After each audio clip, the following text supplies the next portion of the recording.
You are welcome to yet another episode of HN What's Your Say? The #1 listening show, where we discuss real issues with real people like you. We are still featuring R. Kelly. Real name Robert Sylvester Kelly. Also known as the R&B King. R. Kelly is one of the most successful R&B artists of all time. He has however been at the center of some of the most shocking and polarizing headlines in recent years. While many focus on the allegations, the trials and the convictions, there's an angle to this story that's often overlooked, and that is the immense financial value of his music catalog. Today we're discussing one of the most controversial theories surrounding R. Kelly's legal battles. Of course we know R. Kelly wasn't just targeted for his alleged actions but also for his unprecedented control over a music catalog worth hundreds of millions of dollars. The question however remains, who stands to gain from his conviction and what role does money play in the destruction of his legacy? In this video we'll unravel the hidden motives behind the pursuit of R. Kelly, exploring the powerful forces at play in the music industry and beyond. Stick with us as we follow the money and uncover the unseen battles being fought over his career and legacy. Let's begin with what makes R. Kelly's music catalog so special. Over a career spanning 3 decades, R. Kelly crafted some of the most iconic R&B hits of all time. From the soul-stirring anthem I Believe I Can Fly to the genre-defining Ignition remix, his songs have become deeply embedded in popular culture. His contributions to music in fact go beyond his own performances. R. Kelly wrote and produced hits for countless artists, further solidifying his influence. As many may know by now, he is the writer behind Michael Jackson's great song You Are Not Alone, and Celine Dion's hit I Am Your Angel. But this is more than just art. It's business. Every time a song is streamed, played on the radio or licensed for a movie soundtrack, TV show or commercial, it generates revenue. And in R. Kelly's case the numbers are massive. Industry experts estimate that his music catalog generates tens of millions of dollars annually. And over time, this adds up to hundreds of millions of dollars in potential value. Here's where it gets interesting. In the music industry, owning the rights to an artist's catalog can be a gold mine. You're giving me a loan to produce my music, distribute my music, right? But once I pay the loan back, I don't own the rights to my music. In recent years we've seen artists like Bob Dylan of Blowing in the Wind, Bruce Springsteen and Stevie Nicks sell their catalogs for record-breaking sums. These deals can range from hundreds of millions to even $1 billion depending on the artist's legacy and earning potential. But what happens when an artist's name becomes tainted by scandal? For an artist like R. Kelly, his rather wrongful conviction and orchestrated public disgrace have drastically devalued his catalog in the eyes of potential buyers. What was once seen as a premium investment is now considered risky, opening the door for opportunistic investors to acquire it at a fraction of its worth. Could this be part of the reason R. Kelly was pursued so aggressively? We cannot help to think so. To understand the importance of R. Kelly's music catalog, we need to look at the bigger picture. Ownership of music rights has become one of the most lucrative aspects of the entertainment industry.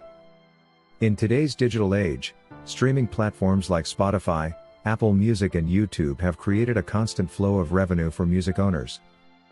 And with the rise of social media and content creation, songs are being reused in ways that generate even more profits. But here's the catch. Most artists don't own their own catalogs. In fact, it's common for record labels and publishing companies to control the right, leaving artists with only a small percentage of the earnings. R. Kelly, however, is an anomaly. Over the years he fought to retain significant control over his music, making him one of the rare artists who actually owns a large portion of his catalog. However, it's now true to say his level of control is both a blessing and a curse.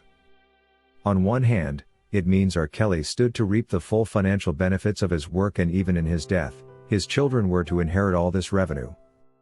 On the other hand, this made him a target.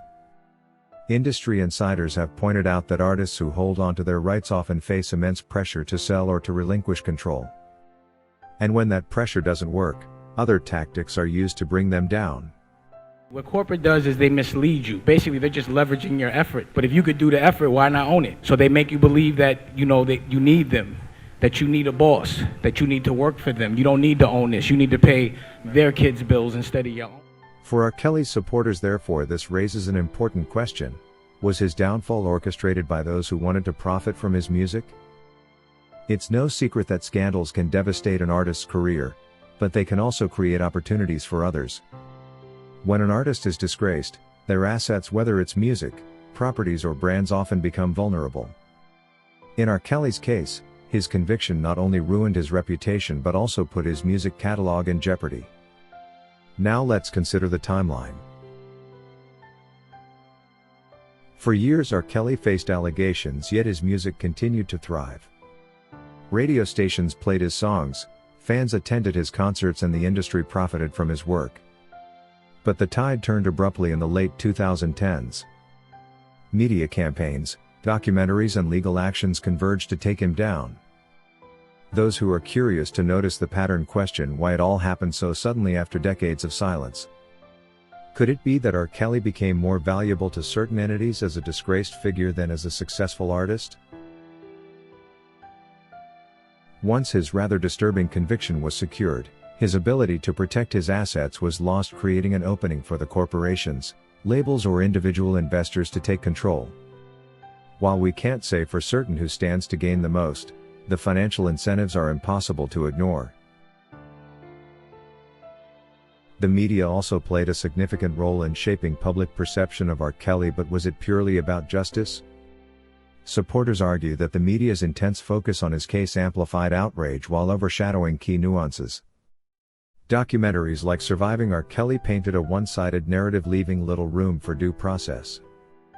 Here's the thing, media companies don't just report stories, they profit from them. Every article, documentary or news segment generates revenue through advertising, subscriptions and viewership. By focusing on R. Kelly's scandals and bashing him, therefore, famous bloggers like Tasha K were cashing in. But at what cost? There is no doubt that the media frenzy made it nearly impossible for R. Kelly to receive a fair trial. And while justice may have been the stated goal, the timing and intensity of the coverage suggests that financial motives weren't far behind. So, who stands to gain the most from R. Kelly's downfall? Is it the corporations eager to acquire his music catalog, the media outlets profiting from sensational headlines, or the industry insiders looking to eliminate competition? Sell 2 million copies, I got $20 million. If I just sell 3 million copies, I got $30 million. Now who has the biggest record deal? While the truth may never be fully revealed, one thing is clear: the financial and power dynamics surrounding this case are far more complex than they appear. For R. Kelly's supporters, this isn't just about his guilt or innocence. It's about questioning the forces that profit from an artist's destruction. At the end of the day, R. Kelly's case is about a system that builds artists up, only to tear them down when it becomes profitable. Whether you agree or disagree with the theories we've explored, the questions raised here are worth thinking about. Thank you for watching. If this video gave you a new perspective, don't forget to like, comment and subscribe for more thought-provoking episodes of this show. Until next time, keep questioning, keep thinking and stay curious. If you wish to take part in a live interview on this channel discussing any of these topics, let us know by emailing us on sashahnnewsroom@gmail.com for scheduling. That is all we had for you today on HN What's Your Say? To keep updated whenever we post a new video, subscribe to this channel now. Also remember to hit the bell icon and enable notifications. And feel free to share your opinions with us in the comment section below, and let us know if you would like us to publish your views in our next release. We value all our subscribers' opinions.